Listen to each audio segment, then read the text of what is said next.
Welcome, savvy viewers. Today, we're diving into the intriguing world of apomorphin, a drug that claims to accelerate the process of achieving erections faster than your typical medications. Stick around as we explore the science behind apomorphin, its historical roots, and whether it could be the game changer you've been waiting for. Section 1. The origins of apomorphin. Apomorphin, recognized as the oldest anti-Parkinsonian drug, finds its roots in ancient times, with components discovered in blue and white water lily plants. Historical uses include ancient Egyptian rituals and Mayan fertility practices, hinting at its aphrodisiac properties. Section 2. How apomorphin works. Apomorphin targets dopamine receptors in the paraventricular nucleus of the hypothalamus, triggering parasympathetic outflow for faster and more efficient erections. Unlike traditional pills that focus on blood vessels, apomorphin's central action produces quicker results, with an average onset of 18.8 minutes when administered sublingually. Section 3. The data on apomorphin.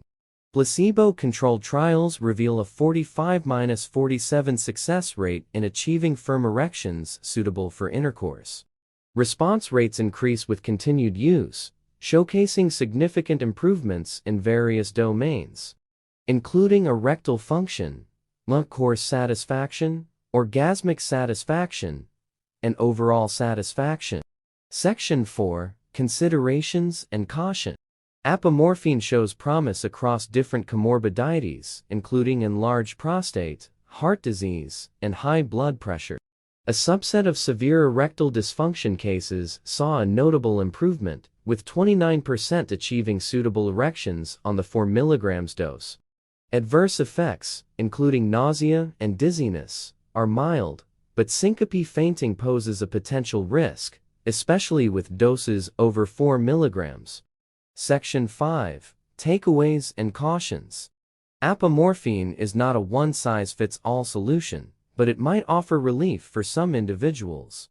Caution is advised due to potential side effects, with particular emphasis on syncope, which has caused incidents of fainting. Use with nitrates remains uncertain and should be approached cautiously. Conclusion. In conclusion, apomorphin presents an exciting option for those seeking a faster path to achieving strong erections. While it may not be a universal solution, its unique approach and historical context make it a compelling addition to the arsenal of treatments. As with any medication, consulting with a healthcare professional is crucial to determine its suitability for individual cases. Subscribe for more insightful updates, and remember, knowledge is the key to a healthy, informed life.